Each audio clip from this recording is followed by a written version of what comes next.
Subscribe करा महानुभाव प्रतितीपंथ चॅनलला व बेल बटन अवश्य दाबा लेटेस्ट नोटिफिकेशन प्राप्त करण्यासाठी। दंडवत प्रणाम। जय श्री कृष्ण। लीळा चरित्राच्या आजच्या ज्ञान सत्रामध्ये आपण एकंदरीत 2 लीळा पाहणार आहोत, ज्यामध्ये पहिली लीळा आहे तथा वोवी गायणी सुहृदत्व स्वीकारू। स्वामींनी सुहृदत्वाचा स्वीकार केला महादेसांनी ओव्या गायल्यानंतर। तसं पूर्वीही स्वामी जीवाची सुहृदच होते, परंतु इथे चरित्रकार म्हणतात की ओवी गायनी सुहृदत्व स्वीकारू, म्हणजे महादेसांनी ओव्या गायल्यानंतर स्वामींनी स्वीकार केले की अगदी बरोबर आहे, तुम्ही म्हणताय परमेश्वर हे जीवाची सुहृद आहेत, तर तुमचं म्हणणं बरोबर आहे असा स्वीकार केला आहे देवानी। त्या ओवीमध्ये काय होतं, कशा ओव्या गायल्या महादेसांनी, तर त्या ओव्या कोणत्या होत्या आणि त्या ओव्यांचा अर्थ काय आहे, हे सर्व आपण सविस्तर पाहणार आहोत। दुसरं चरित्र आहे महादाई अक्रूर ओवी गायणी निषेधू। स्वामींनी महादाईसांना ओव्या गात असताना निषेध केलेला आहे। ओव्या कोणाच्या गात होत्या? अक्रूराविषयी ओव्या होत्या, त्या ज्या महादाईसा गात होत्या, आणि स्वामींनी तिथे त्याचा निषेध केलेला आहे की तुम्ही त्या अक्रूराच्या ओव्या गाऊ नका। असं काय त्या ओव्यांमध्ये होतं की स्वामी त्याचा निषेध करतात, गाऊ नका असं म्हणतात? ओव्या कशा होत्या त्या तेही आपण पाहणार आहोत, त्याचा अर्थही पाहणार आहोत। तर या दोन्ही चरित्रांमध्ये महादाईसाच्या ओव्याच आहेत आणि त्या ओव्यांचा अर्थ आपण आज पाहणार आहोत। नेहमीच्याच प्रमाणे तुम्हाला आजचंही ज्ञानसत्र नक्कीच आवडणार आहे आणि म्हणून लगेचच्या व्हिडिओला लाईक करा आणि जास्तीत जास्त आपल्या वाचनिक मंडळीपर्यंत हा व्हिडिओ शेअर करा, म्हणजे त्यांनाही या ज्ञानाचा लाभ होईल। नवीन दर्शकांसाठी सूचना, तुम्हाला पण असेच ज्ञानवर्धक व्हिडिओ आवडत असतील, स्वामींचे नवनवीन चरित्र दररोज ऐकण्याची इच्छा असेल तर हे चॅनल तुमच्यासाठी आहे। या चॅनलवर दररोज असे स्वामींचे नवनवीन चरित्र अपलोड होतच असतात आणि म्हणून लगेचच्या चॅनलला सबस्क्राईब करा, बेल बटन दाबा आणि ऑल ऑप्शन सिलेक्ट करा, म्हणजे भविष्यामध्ये जे काही स्वामींचे चरित्र येणार आहेत या चॅनलवर ते सर्व तुमच्यापर्यंत अविरतपणे पोहोचत राहतील। कालच्या ज्ञानसत्रामध्ये मी तुम्हाला प्रश्न विचारला होता, हिरडा बेहाड्याचा जो दृष्टांत आहे त्यामध्ये जी माता आहे त्या मातेला पाहिल्यानंतर आपल्याला काय लक्षात येते, हा कालच्या ज्ञानसत्रातील प्रश्न होता। या प्रश्नाचं उत्तर काय हे सर्व आपण व्हिडिओच्या शेवटी पाहणारच आहोत। तर मग जास्त उशीर न करता चला तर आज काही नवीन ज्ञानार्जन करूया। दंडवत हो। मी ईश्वरदास महानुभाव सर्वांचं स्वागत करतो आपल्या महानुभाव प्रतितीपंथ या युट्यूब चॅनलमध्ये। आजच्या ज्ञानसत्रातील लीळा क्रमांक आहे लीळा चरित्र उत्तरार्ध, लीळा क्रमांक 438। तथा वोविया गायणी सुहृदत्व स्वीकारू। तथा म्हणजे त्याचप्रमाणे। कालच्या ज्ञानसत्रामध्ये आपण पाहिलं महादाईसाच्या संदर्भामध्येच चरित्र होतं। आजचं ही चरित्र जे आहे ते महादाईसांच्या संदर्भातीलच आहे आणि म्हणून तथा शब्द आलेला आहे, कारण कालच्या ज्ञानसत्रात आपण पाहिलं महादाईसांनी हस्तिभंग केला आणि नंतर मग महादाईसा काहीतरी गायन करतात आणि त्या संदर्भावरच ही लीळा आहे। चरित्रकार म्हणतात तथा ओविया गायनी सुहृदत्व स्वीकारू। महादाईसांनी ओव्यांचं गायन केलं आणि स्वामींनी सुहृदत्वाचा स्वीकार केला। सुहृद कशाला म्हणतात मी कालच्या ज्ञानसत्रामध्ये सांगितलेलंच आहे, तरी पण आज ते लीळा आपण सर्व सविस्तर जाणून घेणार आहोत। तर सुहृद या शब्दाचा पण अर्थ तुम्हाला मी पुनश्च सांगणार आहे। सुहृद म्हणजे काय? सु म्हणजे चांगला। सु म्हणजे काय? चांगलं। काय चांगलं पण? हृद म्हणजे हृदय। ज्यांचं हृदय चांगलं आहे या जीवांविषयी त्याला सुहृद म्हणावं। सर्वज्ञ श्री चक्रधर स्वामींचं हृदय सु म्हणजे चांगलं आहे। परमेश्वर सर्वज्ञ श्री चक्रधर स्वामी या सकळ जीवांचे सुहृद आहेत, म्हणजे परमेश्वराला कधीही या जीवाचं चांगलं व्हावं असं हृदयातून वाटते आणि म्हणून चरित्रकार म्हणतात इथे स्वामींनी सुहृदत्वाचा स्वीकार केलेला आहे। महादाईसे काम सोजियेचे बरवे जाणती। गव्हाला मुरू घालून नंतर थोडंसं त्याला वाळवायचं आणि वलसर गहू जात्यातून काढायचे भरडून आणि मग त्यापासून सोजी वेगळी करायची। हे काम आयऱ्या गैऱ्याला येत नाही। जी बाई कुशळ असेल खरंच त्याच बाईला हे काम येत असतात। तर चरित्रकार काय म्हणतात? महादाईसे काम सोजियेचे बरवे जाणती। चरित्रकार म्हणतात की महादाईसांना सोजी काढणं येत होतं, बरवे जाणती नुसतंच येत नव्हतं, तर बरव्या प्रकारे एकदम चांगल्या प्रकारे महादाईसा गहू दळून त्याची सोजी वेगळी काढायचे, म्हणजे एकदम कुशळ असं व्यक्तिमत्व महादायसा म्हणजे चरित्रातील. महादायसे गावणी येती, महादायसा बाहेर गाऊन आल्या. बाईसे सोजीचा व्यापारू, महादायसाची करविती. कधी पण बाईसांना असं वाटलं की आपल्याला सोजी लागते तर बाईसा महादायसांनाच सांगायच्या. कधी पण गाऊन आल्या कुठे जाऊन महादायसा तर बाईसा आवर्जून महादायसांना म्हणत की बाई मला सोजी काढून दे. सोजी म्हणजे काय? रवा. जुन्या काळामध्ये काय कंपन्या नव्हत्या की आयत्या कंपन्यातून पोतेच्या पोते बाहेर निघत होते रव्याचे आणि मग बस जाऊन विकत घेण्याचं काम, असं नव्हतं पूर्वीच्या काळामध्ये.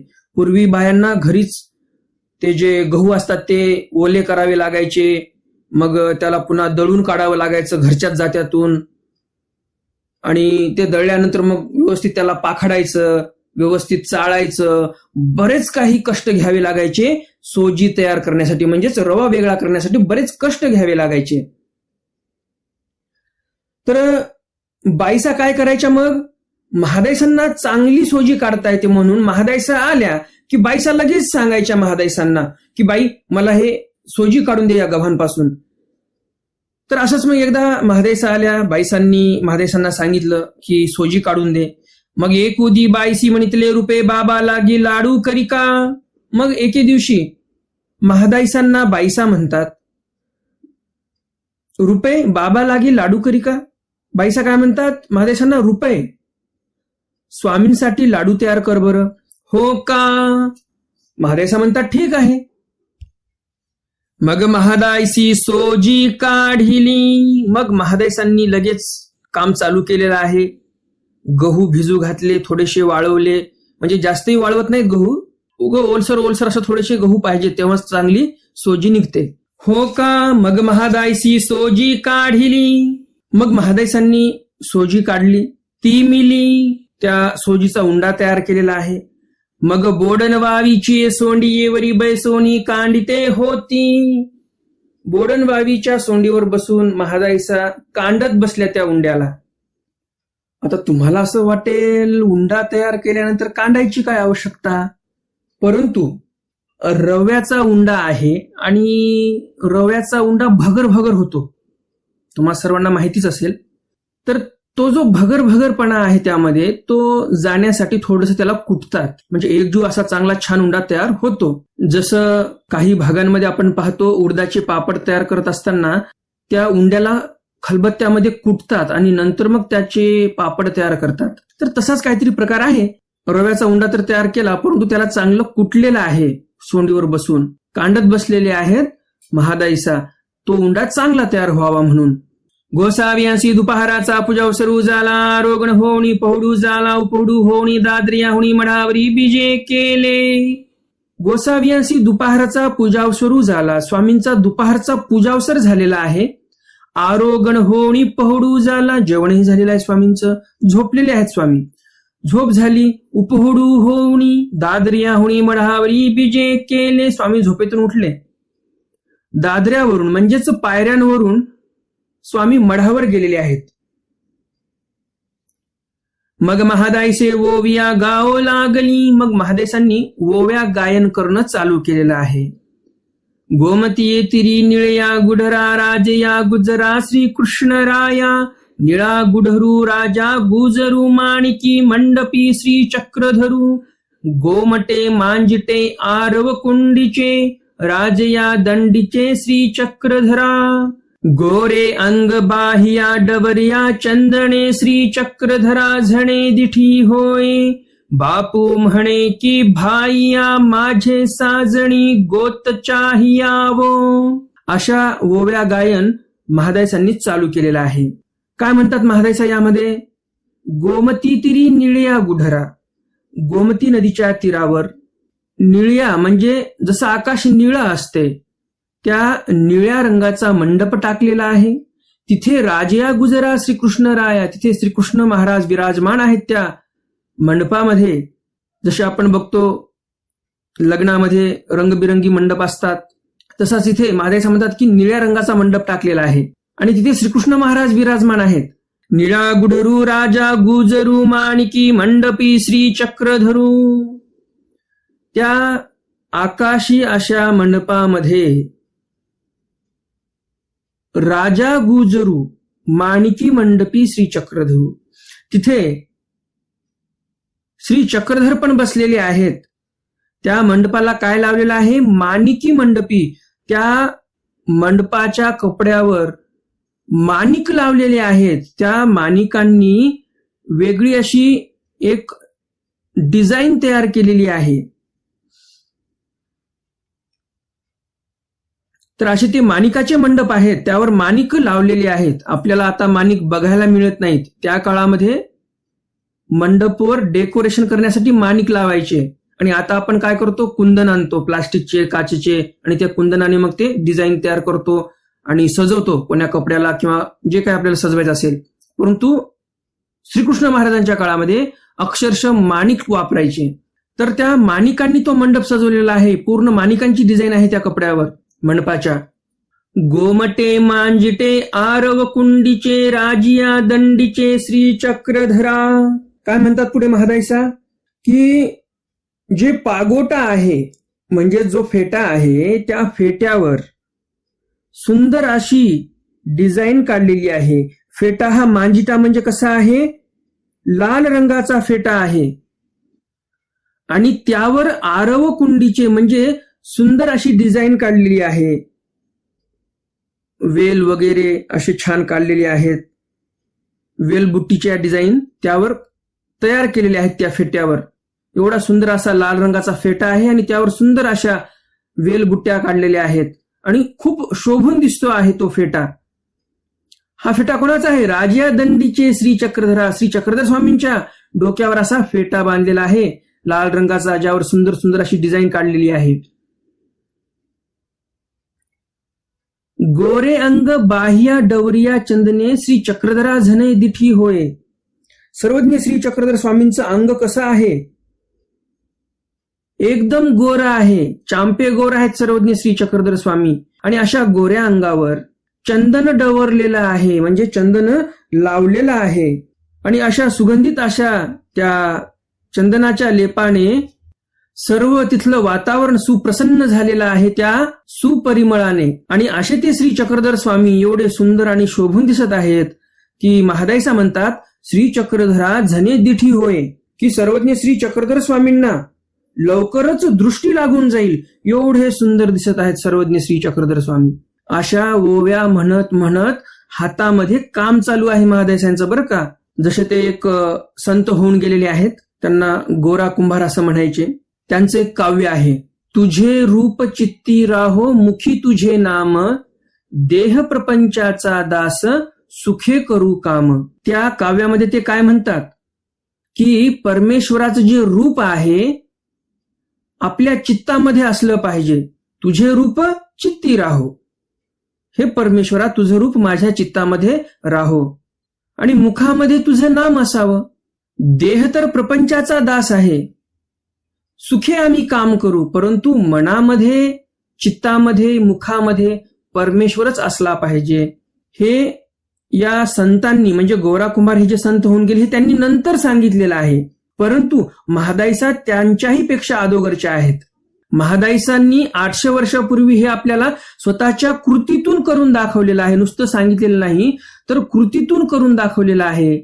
सर्वज्ञ श्री चक्रधर स्वामींचं रूप महादाईसांच्या चित्तामध्ये तर होतच, मुखामध्ये देवाचीच प्रशंसा आहे. ओव्यांमधून पण श्रीकृष्ण महाराजांची, सर्वज्ञ श्री चक्रधर स्वामींची स्तुती करत आहेत, प्रशंसा करत आहेत महादाईसा या ओव्यांच्या माध्यमातून. या ओव्या गायन करून ते परमेश्वराची स्तुतीच करत आहेत आणि हाताने तर काम करत आहेत. परंतु महादाईसा अशा दैवाच्या भाग्याच्या होत्या की ते जे हातातलं काम आहे ते पण परमेश्वराचंच काम आहे, ते काय प्रपंचाचं काम नव्हतं त्यांच्या. महादाईसा हे लाडूसाठी सोजी तयार करत होते. त्या सोजीचा उंडा होता आणि उंडा चांगल्या कांडीत होत्या, ते उंडा कांडणं चालूच आहे. तर महादाईसा अशा एक पावलाने पुढे होत्या अध्यात्मामध्ये की मुखामध्ये नाम देवाचं आहे, प्रशंसा देवाचीच आहे, चित्तामध्ये सर्वज्ञ श्री चक्रधर स्वामींचंच स्वरूप आहे आणि हातामध्ये काम पण कोणतं करतायत तर परमेश्वराचंच काम करत आहेत, परमेश्वराचंच सेवादासे करत आहेत. अशा दैवाच्या भाग्याच्या महादाईसा होत्या. तर आपणही किमान आता प्रपंचात जरी असलो तरी हातामध्ये प्रपंचाचं काम असू द्या, परंतु मुखामध्ये देवाचं नाम असू द्या, चित्तामध्ये सर्वज्ञ श्री चक्रधर स्वामींच्या लीळेंचं स्मरण असू द्या तर तुमच्याही पेक्षा भाग्यवान कोणी ठरणार नाही बरं का. तुम्ही पण भाग्यवान होऊ शकता तुम्ही जर याप्रमाणे वागलात तर. देह प्रपंचाचा दास सुखे करू काम, परंतु परमेश्वराचं स्वरूप स्वतःच्या चित्तामध्ये असू द्या आणि परमेश्वराचं नाम स्वतःच्या मुखामध्ये असू द्या, तर तुमच्यासारखा भाग्यवान या पृथ्वी तलावर दुसरा कोणी राहणार नाही वासनिक मंडळींमध्ये, असं मी इथे म्हणेल. किती सुंदर वर्णन केलं आहे महादायसांनी इथे ओव्यांमध्ये. बापू म्हणे की भाय्या माझे साजनी गोत चाहियाओ. काय म्हणतात पुढं? महादायसा म्हणतात की या परमेश्वराला बाप म्हणावं की भाऊ म्हणावं, सांग बरं. असं कोणाला विचारत आहेत ते? जणू काही त्यांच्यासोबत कोणती तरी त्यांची मैत्रीण बसलेली आहे आणि तिला जणू काही महादायसा विचारत आहेत. अशा भावाने हे वाक्य इथे महादायसांनी इथे गायलेलं आहे. असं सुंदर वाक्य इथे आपण पाहिलेलं आहे. हे ओवी गाती तो गोसावी दादरेणी उतरुणी मागिला कडवणी तयाचे मुसळ धरिले. मग स्वामींनी काय केलं? महादायसांचं खाली गायन चालूच होतं. महादायसांचं गायन ऐकून स्वामी खाली उतरले दादऱ्यावरून, म्हणजे त्या पायऱ्यांनी असं खाली उतरले मठाच्या खाली, आणि मागिलाकडून म्हणजे महादायसांच्या मागच्या बाजूने उभं राहिलेले आहेत. आणि ते जे मुसळ चालू होतं, मुसळाने ते उंडा कांडणं चालू होतं, ते मुसळ धरिले म्हणजे मागून येऊन असं मुसळ धरलं. महादायसी मागील वास पाहिली. महादायसांनी मागे पाहिलं की मुसळ कोणी धरलं बरं? तो गोसावी यांचे जाणूसी डोई लागली. स्वामींच्या मांडीला डोकं लागलं महादायसांचं. मग सर्वज्ञ म्हटले बाई ऐसिया ओव्या बापा भाऊवा गाई जती. मग स्वामी म्हणतात बाई अशा ओव्या बापासाठी आणि भावासाठी गायल्या पाहिजे. यावर मग महादायसा खूप सुंदर उत्तर देतात. महादायसा म्हणतात जी गोसावी बापू गोसावी भाऊ. महादायसा म्हणतात जी गोसावीच आमचे बाप आहेत आणि गोसावीच आमचे भाऊ आहेत. गोसावीची साजणी गोत, जे काही गोत्रज आहेत, जे काही नातेवाईक आहेत, संबंधी आहेत, ते सर्व आमचे स्वामीच आहेत असं महादायसा म्हणतात. सर्वज्ञ म्हणते ऐसे होय. स्वामी म्हणतात अगदी बरोबर. ऐसे होय म्हणजे तुम्ही म्हणालात ते बरोबर आहे. आम्ही या जीवाचे बाप आहोत, भाऊ आहोत, बहीण बंधू चुलता जे काही नातेगोते असतात ते सर्व आम्ही या जीवाचे आहोत.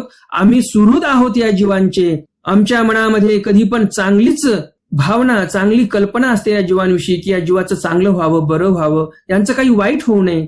अशा प्रकारे स्वामींनी इथे या जीवांचं सुहृदत्व स्वीकार केलेलं आहे महादायसांच्या ओव्या ऐकून. पूर्वी पण सुहृद होतेच, परंतु चरित्रकारांनी तशी आदी लावलेली आहे, शीर्षक दिलेलं आहे, म्हणून मी असं म्हणत आहे. वांचुनी असा अर्थ नका लावू की हे ओव्या गायल्यानंतरच परमेश्वराने सुहृदत्व स्वीकार केलं, असं नाही बरं का. जे शीर्षक दिलं त्याचा मी अर्थ तुम्हाला सांगितलेला आहे, परंतु परमेश्वर हे अनादी काळापासून या जीवांचे सुहृदच आहेत हे पक्क लक्षात असू द्या.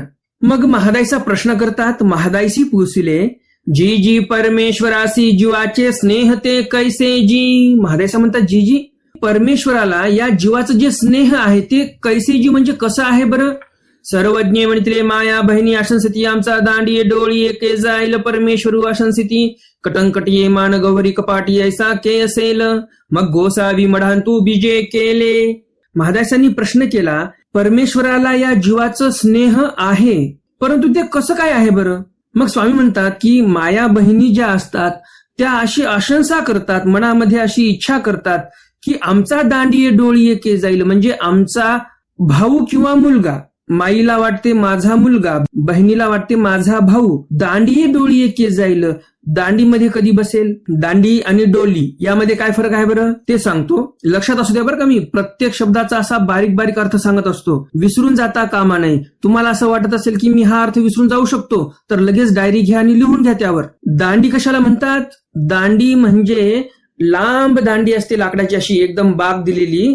तुम्ही जर कोणा तीर्थस्थानापाशी गेलात तर तिथे पालखी असते देवाची बघा, वरून असा मोठा दांडा लावलेला असतो वळणदार आणि त्याच्या खाली देवाची पालखी लावलेली असते. तर ते जे दांडा आहे त्याला दांडी म्हणतात आणि खाली जे चिटकवलेलं असते पालखी त्याच्यामध्ये देवाला ठेवतात. तर तशीच मिरवणूक बाबा लोकांची पण निघत असते, संतांची पण निघत असते, तर त्याला म्हणतात दांडीमध्ये बसणे, याला दांडी म्हणतात बरं का. आता डोली कशाला म्हणतात? जे लगनसराईमध्ये पूर्वीच्या काळामध्ये नवरीला नेण्यासाठी वराडी लोक आणायचे, चौकून पॅक असते. आताच्या जर पत्रिका पाहिल्या तर त्यामध्ये बघा खाली छोटंसं चित्र येते, काही लोक असे धरून समोर आहेत, दोन चार मागे आहेत आणि मध्ये डोली आहे, त्याच्यामध्ये ती नवरी बसलेली आहे, त्याला म्हणतात डोळी. किंवा डोली, इथं चरित्रामध्ये डोळी शब्द आलेला आहे. तर स्वामी काय म्हणतात की आया बहिणींना असं वाटते की आमचा भाऊ, आमचा मुलगा हा दांडी आणि डोलीमध्ये बसून कधी मिरवत जाईल, कधी त्याची एवढी मान्यता होईल, ही आया बहिणींची आशंसा असते, इच्छा असते. परंतु परमेश्वराची आशंसा काय असते, परमेश्वराची इच्छा काय असते, या जीवाने कसं वागावं ते स्वामी पुढे सांगतात. स्वामी म्हणतात, परमेश्वरू अशंसिती कटंकटी मान गहरी कपाटी ऐसा के असेल. स्वामी म्हणतात परमेश्वराला असं वाटते की या जीवाने एकदम दऱ्याखोऱ्यात जाऊन राहिलं पाहिजे, उठता बसता हाडाशे कटकट कटकट वाजले पाहिजे आणि दऱ्याखोऱ्यामध्ये, कुठे गुंफेमध्ये, कुठे कोण्या कोहकामध्ये असं या साधूने, असं या संताने राहिलं पाहिजे. ऐसा काय असेल म्हणजे परमेश्वराला वाटते हा अनुसरलेला पुरुष असा कधी असेल बरं, अशी परमेश्वर आशंसा करतात, अशी अपेक्षा करतात या जीवाकडून अनुसरलेल्या. मग गोसावी मढांतू बीजे केले, मग स्वामी मढामध्ये गेलेले आहेत. उत्तरार्ध लीळा क्रमांक 439. महादाई अक्रूर ओवी गायनी निषेधू. महादाईचा अक्रूराच्या ओव्या गायन करत असतात, तिथे स्वामी जाऊन त्याचा निषेध करतात की अक्रूराच्या ओव्या तुम्ही गायन करू नका. महादाईसे सोजी कांडिते होती, अक्रूरा मंगळे लवती पिंगळे, कृष्णू संध्या वेळे भेटतील, अक्रूरे घातली सगुण गाठी, आजी द्वारके रायासी होईल भेटी, हाती विडा 32 पानांचा, अक्रूर कान्हाचा निज भक्तू, श्रीकृष्णा मूळ तो अक्रूरू निघाला, गोकुळू पातला उत्सायेसी, अति संभ्रमितू अक्रूरू भगत तो, अवसरू जाणवितू अंगाजवळी, या 5 ओविया गायलिया. अशा 5 ओव्या महादासांनी गायलेल्या आहेत. या ओव्यांचा अर्थ काय? महादासा काय म्हणतात? अक्रूरा मंगळे लवती पिंगळे. अक्रूर हा मंगळ वेळ पाहून गोकुळाकडे निघालेला आहे आणि निघत असताना पिंगळे ओरडत होते. कृष्णू संध्या वेळे भेटतील, आणि पिंगळे ओरडणं म्हणजे शुभ शकून मानला जातो. हा शुभ शकून आहे आणि म्हणून अक्रूराला वाटते की शुभ शकून झालेले आहेत, पिंगळे ओरडलेले आहेत, म्हणजे श्रीकृष्ण महाराज संध्या वेळे भेटतील, म्हणजे संध्याकाळच्या वेळेला का असेना श्रीकृष्ण महाराज गोकुळामध्ये मला भेटतील. अक्रूरे घातली सगुण गाठी, आजी द्वारके रायासी होईल भेटी. अक्रूराने अशी मनामध्ये गाठ बांधलेली आहे की या पिंगळा पक्षीने आपल्याला शुभ शकून संदेश दिलेला आहे आणि नक्कीच मग आपल्याला आज भेट होणार आहे श्रीकृष्ण महाराजांची. आणि हातामध्ये काय आहे? 32 पानांचा विडा आहे. 32 पानं लावलेली आहेत विडा तयार करताना. 32 पानाचा विडा आहे तो, असा अर्थ नाही बरं का. 32 नावाची एक जात आहे पानांची. नाहीतर तुम्हाला असं वाटेल 32 पानाचा विडा आहे म्हणजे एकावर एक पानं अशी 32 लावलेली आहेत आणि अशा 32 पानांचा विडा तयार करून दिलेला आहे का देवाला, असा अर्थ नाही. असे जर एकावर एक आपण 32 पानं ठेवले तर त्याचा विडाच तुम्हाला बांधता नाही येणार. त्यामुळे असा अर्थ नाही. तर 32 नावाची जात आहे पानांची आणि त्या पानांपासून विडा तयार केलेला आहे. असा तो विडा अक्रूर हा घेऊन येत आहे श्रीकृष्ण महाराजांकडे. अक्रूर कान्हाचा निज भक्तू. हा जो अक्रूर आहे तो कान्हाचा म्हणजे श्रीकृष्णाचा, निज म्हणजे स्वतःचा, भक्त म्हणजे भक्त आहे. श्रीकृष्ण मूळ तो अक्रूर निघाला, गोकुळ पातला उत्साहेसी. जणू काही हा अक्रूर मूळ घेऊनच येत आहे श्रीकृष्ण महाराजांना देण्यासाठी आणि श्रीकृष्ण महाराजांना घेऊन जाण्यासाठी. तो गोकुळा पातला उत्साहेसी, श्रीकृष्ण महाराजांना नेण्यासाठी उत्साहपूर्वक तो गोकुळामध्ये पोहोचलेला आहे. अतिसंभ्रमितू अक्रूरू भगत तो, अवसरू जाणवितू अंगाजवळी. त्या अक्रूराला काही सुचत नव्हतं. आनंदाच्या भरामध्ये तो देवाला पाहून आनंदित झालेला आहे आणि तो श्रीकृष्ण महाराजांजवळ जाऊन उभा राहिलेला आहे. अवसरू जाणवितू अंगाजवळी म्हणजे मी तुमचा सेवक आहे, तुम्ही जे काही काम सांगणार मला मी ते करायला तयार आहे. सेवक भावनेने जणू काही तो जवळ येऊन उभा राहिलेला आहे श्रीकृष्ण महाराजांच्या. अशा प्रकारचं गायन महादायसा करत आहेत. अशी भावना त्या ओव्यांमागची महादायसांची आहे बरं का. हे महादायसांच्या ओव्या आहेत. मग आता यावर स्वामी काय म्हणतात? या 5 ओविया गायलिया. या 5 ओव्या गायल्या त्यांनी महादायसांनी. मग गोसावी पुसले बाई हे काही गायजत असी जे. स्वामी म्हणतात बाई हे असं काय गायन करताय तुम्ही? हे अक्रूराते गाती असे. महादायसा म्हणतात मी अक्रूराचं गायन करत आहे. सर्वज्ञ म्हणितले बाई ते कैसी गाता. स्वामी म्हणतात बाई त्या अक्रूराचं गायन तुम्ही का करता?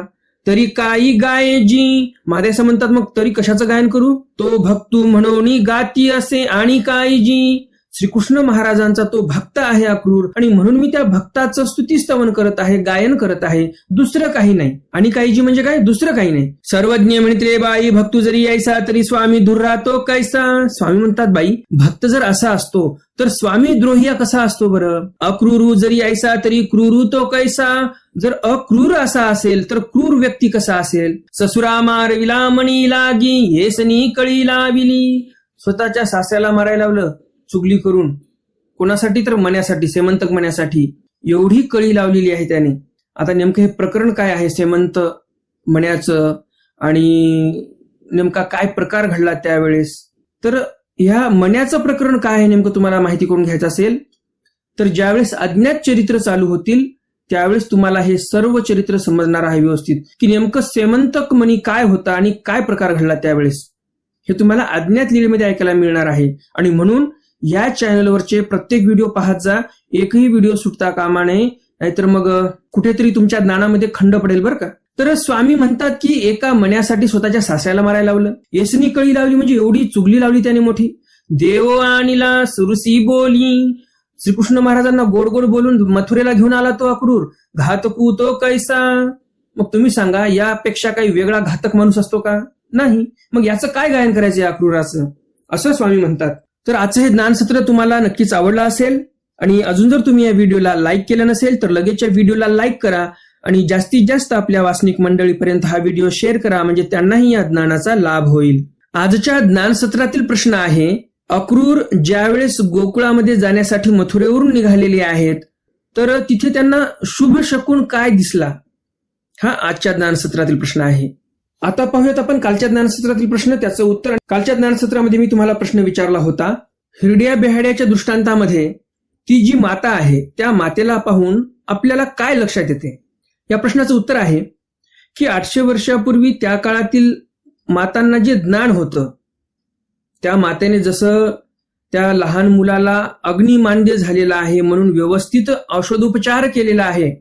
नाहीतर हल्ली आपण काय पाहतो, कितीही सुशिक्षित माणूस असू द्या तो लहान मुलाला पेडियाट्रिक कडेच घेऊन जातो, घरी त्याला उपचार करता येत नाही. परंतु 800 वर्षापूर्वीच्या माता ह्या घरीच उपचार करायच्या. हिरड्या बेहाड्याचा गुळला त्या लेकराला करायला लावला. एकदम तानं बाळ आहे, दूध पिणारं बाळ आहे, परंतु त्या लेकराचा उपाय, त्या बाळाचा उपाय त्या मातेने घरीच केला.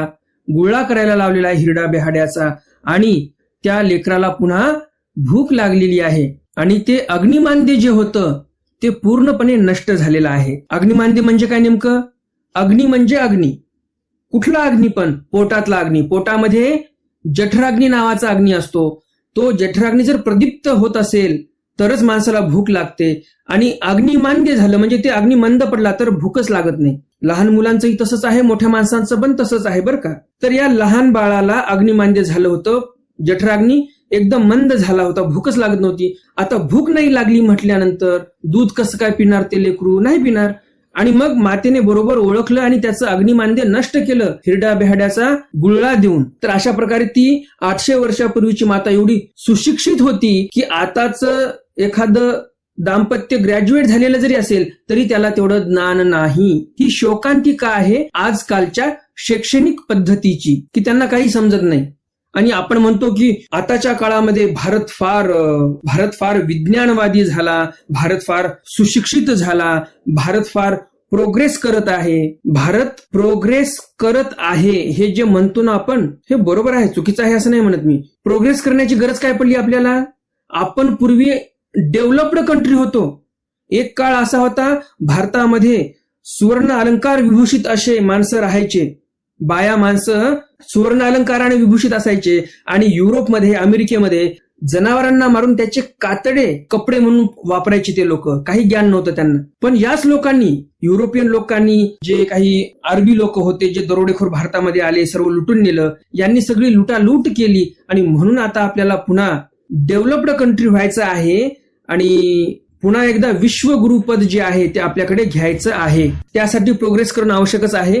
परंतु हे जे शिक्षण पद्धती आहे यामुळे आपली जी वाटचाल आहे ती फार हळू चालू आहे.